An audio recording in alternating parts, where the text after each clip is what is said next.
Umqeqeshi weMamelodi Sundowns uManqoba Mnqithi unemizwa ehlukene ngempumelelo ye-Orlando Pirates ku-CAF Champions League naku-Betway Premiership.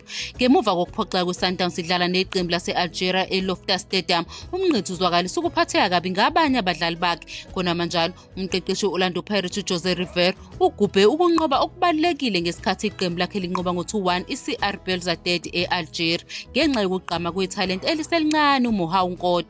uMnqithi uyazibona izinselelo eziza nokuqhudelana ebholeni laseNingizimu Afrika, ikakhulukazi njengoba iPirates isaqhubeka nokwenza kahle esigabeni sase-Afrika. Imizwa exubile kaMnqithi isukela ekufuneni ezakhe ziphumelele ekubeni ephinda evume igxathu elincomekayo elihanjwe izimbangi zabo iPirates. Njengoba iPirates yenza kahle ku-CAF Champions League, icosha amaphuzu aphezulu futhi ikhombisa amakhono ayo, uMnqithi uyaqonda ukubaluleka kokuhlala eqhudelana naku-Betway Premiership. Lo mqeqeshi uyazi ukuthi iSundowns kumele igcine izinga layo eliphezulu ukuze ihambisane namaqembu afana nePirates agqame kakhulu kuleli nakwamanye amazwe. Nakuba uMnqithi engase azizwe enengcindezi ngokudlala kwabadlali bakhe emuva nje, uyazi futhi ukuthi impumelelo yezimbangi ezifana ne-Orlando Pirates yengeza umgqiqo ojabulisayo kule sizini, okwenza iSundowns ithuthuke futhi isebenzele ukubuyisa ukuma kwayo esicongweni.